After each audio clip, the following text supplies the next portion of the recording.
What is happening, you guys? Welcome back to Let's Go Win Podcasts. We are here to help you be happy, healthy, wealthy. And the subject matter we're going to talk about today has some really deep, profound changes and help, and everything in your life will improve if you really listen to what our guest is going to talk about today. And he has already led to so many funny things in my life because he sent a book and I didn't know who it was from. I didn't know what it was for. And now I've put two and two together and I'm excited to talk to him. Oscar Trimboli is an author, keynote speaker, and host of the Apple award-winning podcast, Deep Listening. He works with leaders and teams to improve communication and build powerful legacies through deep listening. He has worked in the marketing and technology industry and consulted with various organizations, including American Express, Cisco, and Salesforce. He is the author of several books on listening in the workplace, including Deep Listening, Impact Beyond Words. And Oscar, good morning to you. I know it's early where you're coming in from, brother. I appreciate you being here. G'day, JM. I'm looking forward to listening to your questions today, and hopefully we'll make a little bit of progress on our listening too. I imagine we will. Like I was telling you off air, you sent this book over, and my wife said, well, who's that from? And I said, I'm not sure. It's on how to listen. She said, well, maybe you could take some notes. I guess I'm gonna throw out this very general question because you used the word deep listening, I think very strategically. Where does that come from, brother? What's the difference between intent listening or really, listening to deep listening? Is there a radical difference between the three? Well, whether you're an active listener or an intentional listener or a present listener or an empathetic listener, they do a great job of listening to what people say. And deep listeners do a great job of listening to what people don't say. And we'll explore a little bit further when you know the neuroscience of listening and you know the speed at which the speaker is speaking, 125 words a minute, and the speed at which the speaker is thinking, up to 900 words per minute. That means the very first thing they say, it's about 14% of what they're thinking. So if all you're doing is listening to what people say and not noticing what they don't say, you're going to miss out on what they think and what they mean. And for people to be truly heard, they need to be seen, they need to be noticed, and they need to be valued. And when you start to explore what they haven't said, people go, oh, okay. Now, the dirty little secret of listening is not your job to make sense of what they're saying. It's your job to help the speaker understand what they're thinking. So when we talk about the word deep in front of listening, we're just making an invitation for people to notice that what they say the first time probably isn't everything that they think and mean. Now, how did you discover this? I guess is because you said 125 words. I was trying to take my notes while listening, but 125 words per minute, I think you said, of speaking versus 900 words per minute, which is really fast. I just did this on a reading quiz. I mean, that's moving. How did you discover this, Oscar? What is neuroscience? Is that your background and how you got into the deep listening world? Well, I just want to give you one other number before we jump into that story, and the number's 400. That's your listening speed. So although I can speak at 125 words per minute, you can think at you can listen at 400. So that's what makes listening hard for us. When we are listening to another person, and you may be listening to this on a podcast, you may be listening to it on a YouTube channel, you may be listening at a 1.5 or even 2 times speed, you'll still have complete comprehension. In the gap, while they're talking, your mind's jumping ahead while you're listening. You're solving you're anticipating, you're drawing on historical memory to go, no, they're wrong, I'm right, and all those kinds of things. So once that's about all we're going to do on math camp today, 125, 400 and 900. But just know that there's a massive difference between talking speed and listening speed, and a massive differential between the talking speed of the speaker and their thinking speed.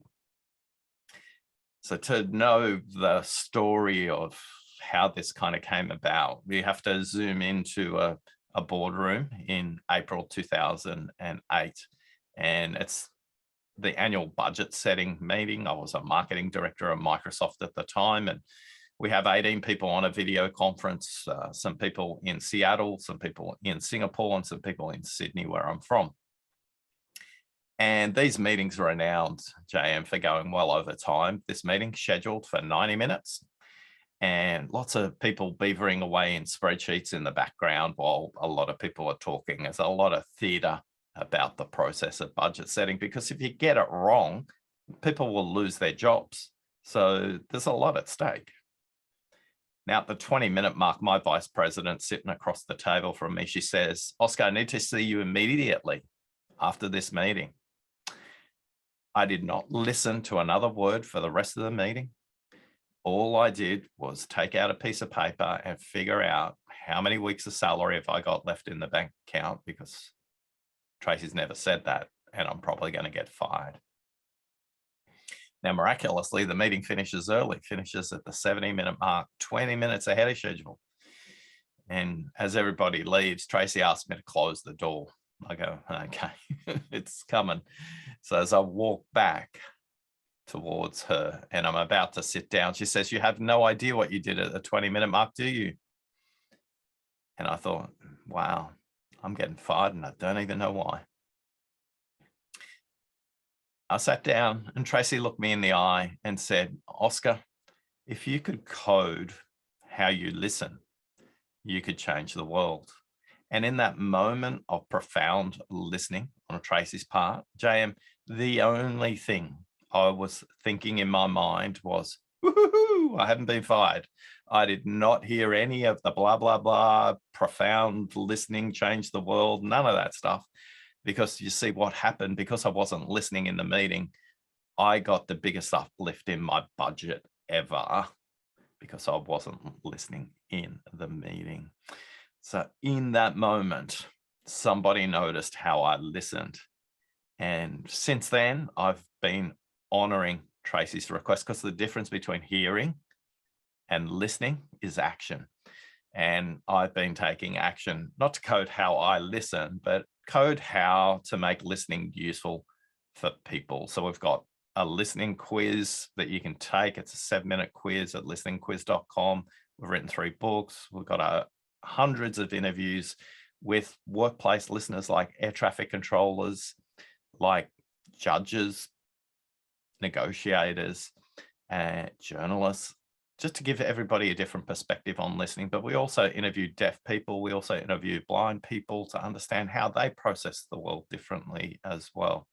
So whether it's jigsaw puzzle games or workshops or other things, we've been furiously coding how to listen. And there's a group of people who are along the journey with me. It's about 1,410 of them. They're called the Deep Listening Ambassadors. They're all volunteers. They've all said, we want to make a difference in the workplace with our listening. And we're all on a quest to create 100 million deep listeners in the workplace. That's what's our North Star and keeps us going. It's an amazing goal, and I love it. As you're talking, several questions are going on, of course, and it leads me to this question, which is, well, I have so many actually, but selective listening. And I think this is something that we all have, or at least you observe it, where somebody says something, but you're only hearing, as you said in the meeting, you only heard what you really perceived to be said. And yet I've never heard of really a listening skills course, if you will. I don't know of one. There's personal development, and of course there's, articles written, but I don't know of a course that's like, let me help you learn how to listen better. So let's just take selective listening for a moment, or selective hearing, I guess is what you hear more often. How do we shut off the monkey mind and truly zone in, Oscar? So I'm hearing what you're trying to say and not just looking to respond, but rather hear. And then after you've said your piece, then actually say whatever in an interaction. Does that make sense? Yeah, I think the first thing we all need to be conscious of is we all have a listening battery going into the next conversation. So your listening battery might be fully charged and green. It might be yellow. It's not green, but it's a little drained. It might be orange. It might be getting towards red, and then it might be black and completely unable to process anything. And for many of us, we're not even conscious of our listening battery before we go into a conversation. The listening happens before, during, and after a discussion. But most people get fixated on the during bit. To get listening to move from something that feels draining and difficult, and a lot of people confuse it with therapy. This is not what we're talking about. If you're thinking about somebody sitting on a couch that you saw on Netflix or at the movies, this is not what I'm talking about. This is about commercial listening in the workplace. The first thing that people need to be aware of is the person you need to listen to first and most is not the speaker. It's you. You need to be available. Most of us don't realize listening happens at the front of the modern brain and requires working memory. And for many of us, we have so many browser tabs open before we go into a conversation, chewing up our memory, we can't listen to ourselves, let alone listen to the speaker, or in a group or in a video conference. There are multi dimensions because listening is situational, relational, and contextual. For example, you'll listen differently to a mechanic than you will to your mother. You'll listen differently to a police officer than you will necessarily to a school principal. So getting it right for you, you can move your mindset from listening is hard, difficult, and draining my listening battery to listening is something that's light and easy, enjoyable, and changes the way the speaker communicates their idea. I don't know about you, JM, but a lot of people say to me, oh, people say their stories, they just go on and they go around in circles. And I find it's hard to understand what they're talking about. Good listeners focus on what people say. Great listeners help the speaker to notice what they think. And when you get them to say what they think, listening becomes really easy. So let me give you 3 tips to get ready. These are very easy tips to say. They're difficult to practice. These 3 tips, those 1,410 deep listening ambassadors have given us feedback. We've been researching them over 5 years now. And they say by implementing the first one of these tips, they get back about an hour a week. Doesn't sound like a lot. Cumulatively, it's a lot of time. If they implement 2 of these tips, they get about an hour and a half back a week. And if they implement 3 of these tips, they can get anywhere between 2 to 4 hours a week back. So the ROI on this is exponential. It's not linear. Remember what I said, these are easy to say, difficult to practice, but if you do, the payoff is huge. So tip number 1, manage your notifications. So I'm not saying switch them all off, because for a lot of people, if I say switch off your notifications, I sound like a drug dealer who took away your drugs and you have to go cold turkey, right? What's your relationships with notifications, James? I am anti-notification. I don't hardly have any on because I don't know. It's just the way I operate. My wife has a bunch going on all the time. For me, that's overwhelming. And I'm to answer your question, very few. Yeah. So we have a spectrum of folks that, from you to your wife, it's a good example. I say manage notifications because certain people may be in situations like your production line work, you're an engineer, you're a medical person in an ER, you need to have your notifications on. No, that's a very different situation to most of us in meeting rooms in the workplace. Now, I have an apology to make. I used to be the person at Microsoft that sold the systems that made sure that popped up every email, every notification in Teams to grab your attention. And we wanted to make sure that you were just paying attention to the next thing. Now, whether you're on Microsoft Windows, whether you're on an Apple, whether you're on Android, there is one button in every single one of those operating systems that you can switch off the notifications. And next to that is another button that says switch off the notifications based on my calendar.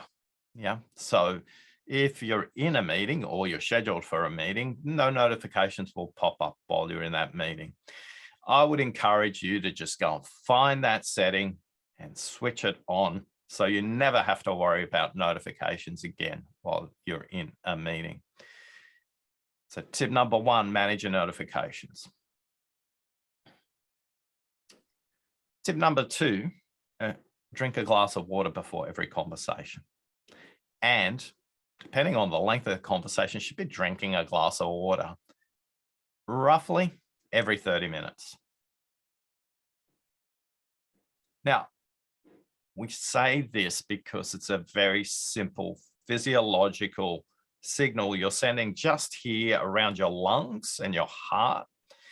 It's a system known as the parasympathetic nervous system. And this is the nervous system that literally protects your heart. And when you feel like you're anxious or you're frustrated or you're angry, the parasympathetic nervous system is heightened and it says, get ready, and creates tension for you. The act of drinking water, you can do this right now if you're listening. Notice as you drink that water, all of a sudden it has a very simple calming effect around your lungs, around your heart, and that will radiate through your body. And JM's doing that right now. So I'm going to ask him to, are you conscious enough to notice as that water is flowing, what it's doing for you? Well, I drink a lot of water, so yes, I'm not sure if that's why I do it, Oscar, truth be told, but I drink about 4 of these a day. So I don't know. I don't know why, but yeah, it makes me feel better to do it. So now you're giving me scientific reasons why I should be doing it. And most people by lunchtime in Western workplaces are dehydrated. They don't realize this. They think that coffee equals hydration. And if you drink coffee, I'm not anti-coffee. Drink coffee, but please drink water also. And a hydrated brain is a listening brain. The brain, 5% of body mass, yet it consumes 26% of blood sugars. And when you're in the early stages of building your listening muscles, like going to the gym that you haven't been to for a while, it's going to be a bit more difficult when you start off.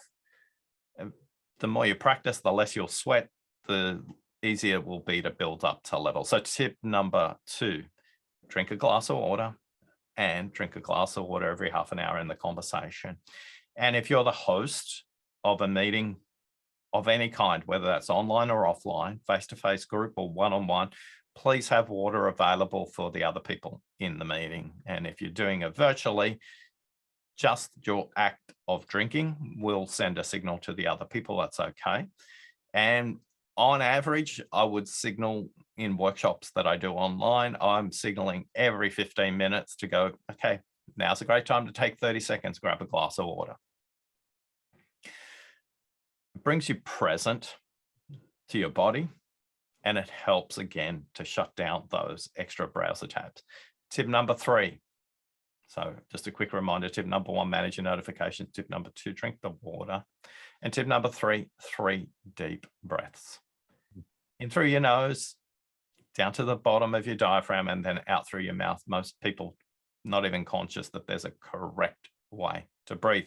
Same thing, we're sending a signal to the parasympathetic nervous system, everything's okay. Relax. And when you're relaxed, the speaker doesn't feel rushed. They tell their full story. And paradoxically, the meetings are shorter because people get to say what they mean and then they just wrap up. So those 3 tips, very easy to say, difficult to practice.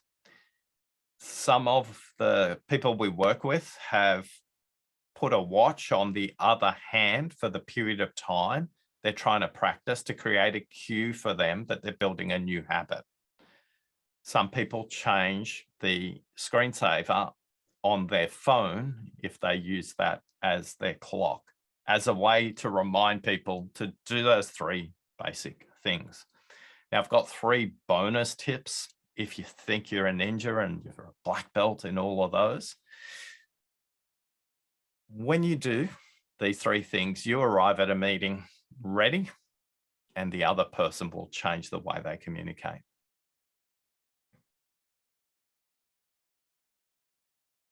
All right. I don't want to interrupt you because, again, I'm working on my listening as well. It's funny, or it's interesting to me because they don't seem challenging, honestly. Manage your notifications. I'm all right, cool. Drink water, calm everything down, 3 deep breaths. There's an actual system, I guess, is what I'm hearing, to being prepared to listen. No, what's fascinating to me, Oscar, as I'm doing this, because the way I listen in person, if we're in a room, I'm actually reading your lips most of the time because I don't have great hearing. And so people are like, gosh, you're such a good listener. Well, maybe, but it's really because I can't hear what you're saying. I'm reading your lips. Versus on this, I'm actually looking at the camera and I'm not watching you, which makes it even harder. Because if I'm looking at you, now you don't think that I'm actually seeing you. So it's interesting in this modern workplace. And maybe this will get me to my question. When the Zoom world that we're in, like you and I are on right now, where would you suggest, as an active listener and participant, would you have them focus towards looking at the person speaking or towards their camera so the speaker feels like they're active listening? Because it's such a part of our modern day work life today. Yeah. It's such a common question that we've written a 105-page guide called How to Host a Zoom Meeting as a Listener.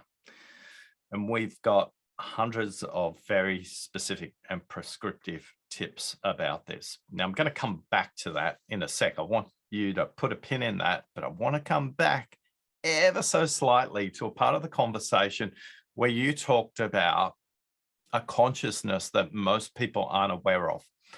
People either are primarily listening as an auditory experience, their ears, or they're listening primarily as a visual experience with their eyes.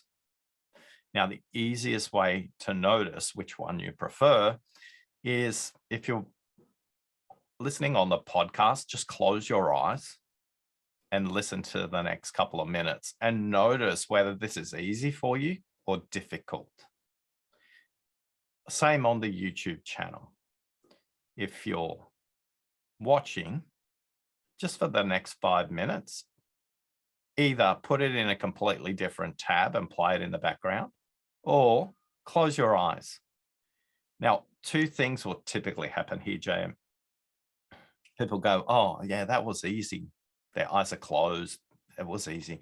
Primarily, they process the world auditory first, visual second, and it's no problem. And then there's people like you who are primarily processing the world visually first, auditory second. Most of us aren't even conscious that we have a different way to experience a listening in the world. Once you know this, you realize that non-verbal cues matter more to some people than others.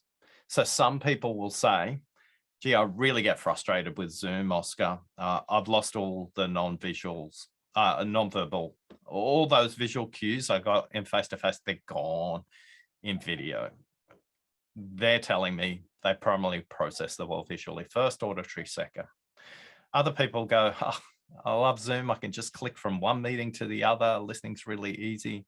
Sometimes I maybe put it in a side window, and it's okay. So the first question we've got to notice is, where do we process our listening from?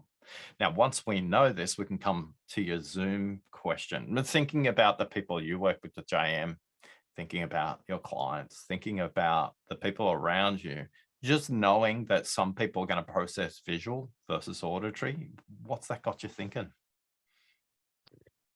Well, it tells me I want to present to both because I want them to hear me, and I want the other folks that are like me, because as a speaker, I will tell you, when I'm speaking to an audience, I'm looking for the positive body language to know, am I really catching them? So to answer your question, I want both. I want to be able to capture both audiences.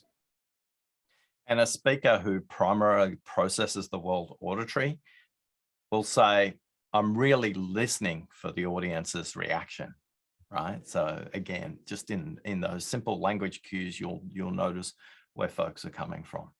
Now, tip number one, I'm going to give you 3 Zoom tips that you can go and visit the website. We've got a 105-page guide with everything for how to set up your Zoom meetings, how to set up useful registration pages if you're speaking to groups. So we talk about Zoom from the context of one-on-one, what we call intimate meetings, interactive meetings, 3 to 15, and then broadcast meetings, 15 or more.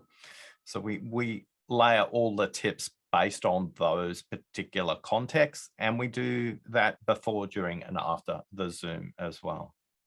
So the number one tip before the Zoom meeting, and if you use Zoom or Teams or WebEx or Google Meet, they all have this same setting. So the setting is this: turn closed captions on permanently for meetings. So you can let the participant choose if they want closed captioning. Now, why is this important? Number one, not everybody's home language is English or the language that is spoken on the video conference. So it gives them a chance to catch up. No matter how good the transcription is, it's just a couple of seconds behind the live speech. When I can't make sense of something because it's not my home language, I get a second chance at it. And for people like you, JM, who are primarily processing the world visually, it gives you a second chance, because you're saying right now, you're not even looking at me. I don't take it personally, by the way, during the call, because we don't know. It was like, where's our eyes? Where have we got to focus? How do we make contact? All those things. So number 2, there's a wonderful piece of research called Zoom Fatigue by Stanford University, and they've researched over 100,000 people. The second thing is hide your self-view. You know what you look like. There is an effect that you want to look at yourself as you do in the mirror. Whether Zoom, Teams, WebEx, etc., all of them have a self-hide feature. You can switch it off during the video conference. Or the other way to do it is activate speaker-only view, not gallery view. Now, this advice is for you as a participant, not for you as a host. If you're a host, we talk to you about gallery view in group meetings. But again, if we want to reduce the visual pollution of a Zoom conference, we want you to have speaker-only view on. Finally, where should you look? Where should your camera be placed? Ideally, you want your camera at eye level, just above the center of the screen, ideally. And that way you can simulate a face-to-face meeting where you're looking at somebody in the eye and they feel like you're looking at them in the eye as well. Now, most of us won't even have any of those three things set up, and we're not even conscious of it. The biggest tip out of those three is hide self-view. This over indexes on feedback from females to males, and it mirrors the research from Stanford where Zoom fatigue is felt more heavily by women than by men as well. So I'm curious, James, any of those three tips for you going to be useful, things you turn on?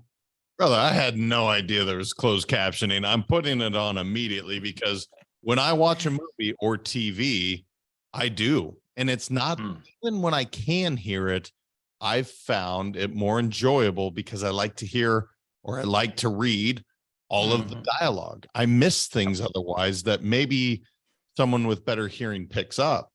And so 100%, brother, I'm doing that. I have to ask because with leadership, the vast majority of my listeners are leaders as well. Everyone is a leader in their own right, but they're leaders in organizations, entrepreneurs. For those leaders, what tips or guidance do you have to really raise their leadership lid when it comes to listening, when it comes to interacting with your fellow colleagues? As a leader, what have you seen great leaders do when it comes to deep listening or listening in general that sets them apart from maybe the not so admirable leaders? So get ready. We've talked about that already. You know, those three things. They're ready. And they're also comfortable saying, now is not a great time for this conversation. Can we do it in half an hour? That's completely acceptable because I can't give you my full and undivided attention right now, but I can in half an hour. What distinguishes good from great when it comes to listening through the lens of leadership and the leadership context is good listen to symptoms, great listen to systems. So an example of that is if I say to you, I've got a headache, you may say, here's some tablets, take these tablets. You're listening to the symptoms, as opposed to somebody who's listening for the system. They're listening for the broader implications and how is this connected to other things? I've got a headache. Oh, okay. Did you have one yesterday? Yes, I did. Oh, do you have them at particular times of the day? Yeah, they're usually in the afternoon. Oh, okay. What are you noticing about the afternoon compared to the morning? You are listening for the system all of a sudden. When you listen for symptoms alone, what you do is you set yourself up to be a repair mechanic on a car that never has its maintenance done. And you just keep repairing and repairing and repairing, and it's really, really draining.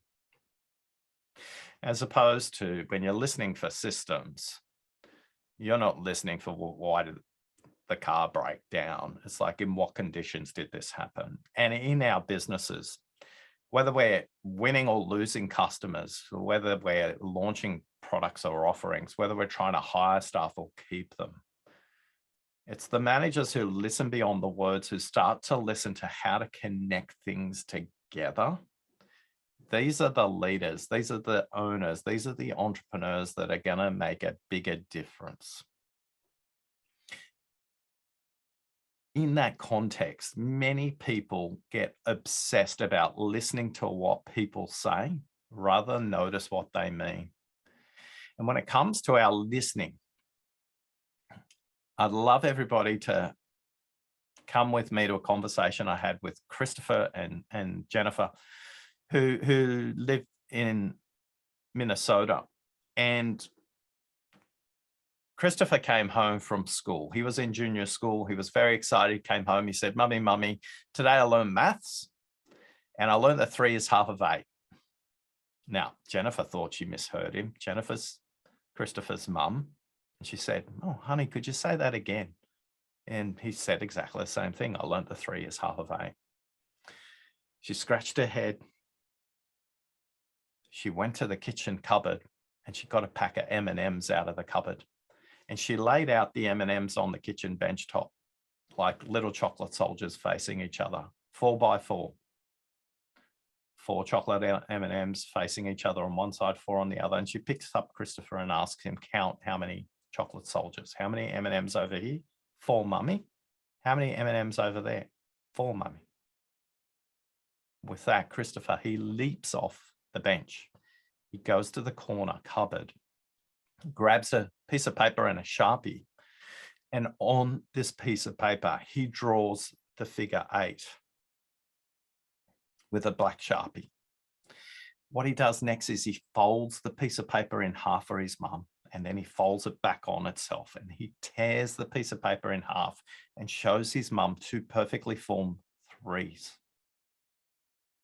Now, Christopher also could have turned the piece of paper on its side, folded it in half horizontally, and made 2 perfectly formed 0s.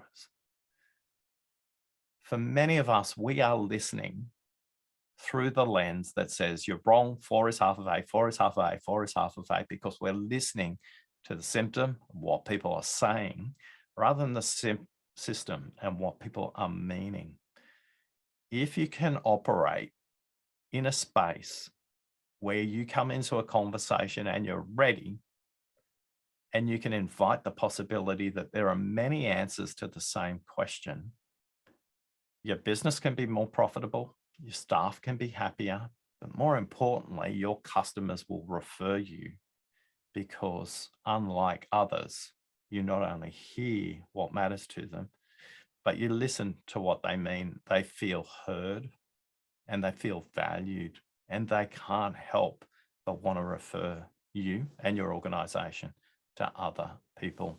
So as a visual listener, JM, have you had a 3 is half of 8 moment? Oh, I've misread it thousands of times, just like the mom did in this scenario. One of the things that I've picked up and learned to do is to say, just so I'm clear, and to reiterate. And that typically has led me down a path of not assuming what I heard was, that's my perception, that's my lens, but really, and I think it started in sales, just so I'm clear, Oscar, when you say 3 is half of 8, do you mean?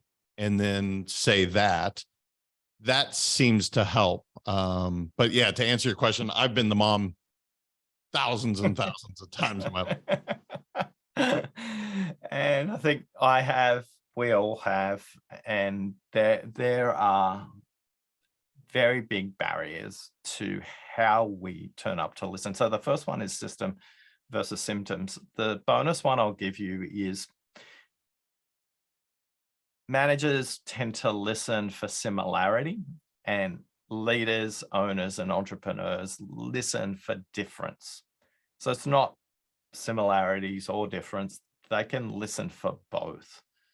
So many of us, 92%, according to a Harvard study where they've got 20 million people who've done this implicit bias assessment, 92% of us will listen for similarity. We will try and find something in our historical life experience, in our education, in our workplace experience that matches what they're saying. So we're listening consistently to similarity. People who attend to the world differently, notice things differently, will be looking not just for what's being said, they'll be listening for what's not being said. They'll be asking themselves and the speaker not only about inside the organization, yet outside the organization. They'll be asking from the perspective of the customer, as well as the perspective of the competitor. They'll be asking from the perspective of the organization or a regulator. They're looking inside and out simultaneously, similarity and difference. They'll be looking at time very differently. So they will be happy to go back decades. They'll be happy to go forward decades, whereas most people are just in the moment. So when it comes to our listening, are you listening for systems or symptoms? Are you listening for similarities, or you're listening for differences? This is what separates great leaders in their listening, JM. Oscar, I cannot believe I looked down at the clock and it has been 40 minutes already. And I have like 1,000 more questions. I'm going to just leave it to this. What didn't I know enough to ask you that you're like, JM, I need to leave your audience with this?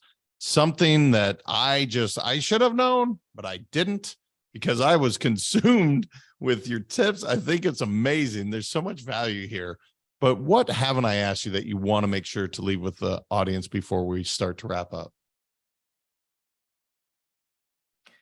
A really good example of a question that explores what's not said. So well done. Great listening here. Level 4 listening we talk about in the book. If you're listening to us right now, go and take the listening quiz. Find out which one of the 4 barriers of listening are the primary things that are getting in your way when it comes to your listening. It only takes 7 minutes. You'll get a very simple explanation of what gets in your way, but more importantly, you'll get some tailored tips based on your primary and secondary listening barriers. So listeningquiz.com is where you can learn more in a very practical way. We haven't touched on the 4 villains of listening, the 5 levels of listening, which I'd be delighted to come back and do another episode if that serves your audience, Jay. Well, I'm going to let them speak to it. I know I'm fascinated because it's something that, especially in my marriage, I work on, right? And there's so many questions I had there alone that I'm like, gosh. But yeah, man, we'll do this again because I think it's fascinating. Like I said, I'm not familiar with a lot of, and I was a communications major in college, but it wasn't always intent on the hearing or the listening or even bringing in of the information, but rather projecting. And so to turn it on its head is just fascinating. Oscar, you mentioned where to go to get the quiz. Where else can people connect with you online to see all the work that you're doing? What's the best place to connect with you online?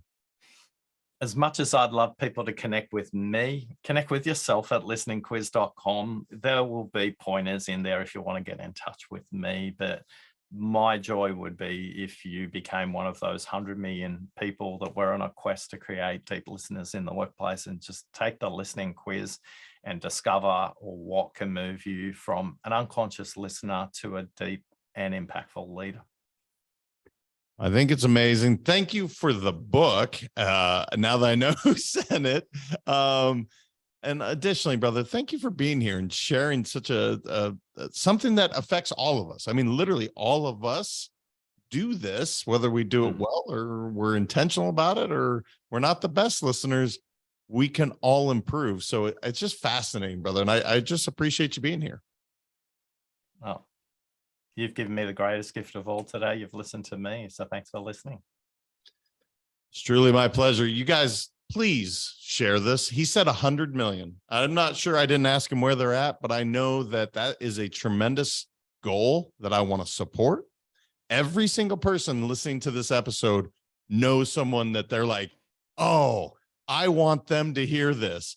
Share it. Make sure and share this. Let's get the Oscar to his 100 million. Let's continue to grow the Let's Go Win podcast. And remember, your mindset matters. I appreciate you all so much. I told you we're going to be happy, healthier, and wealthier after this. If you apply this, you're going to improve in all 3 areas of your life. Thank you guys so much. We'll talk soon. Thank you so much for listening. If this content is delivering value to you, please make sure to subscribe, rate, and review us. That helps us build this community, and that is what we are all about. Building this community as big as we can, helping as many people as we can, and deliver as much value as possible. Be sure to head over to letsgowinpodcast.com for information on my coaching courses, and make sure to follow us on Facebook, Instagram, and LinkedIn at Let's Go Win 365. Let's go win and transcend in life. This is the Let's Go Win podcast with your host, J.M. Ryerson.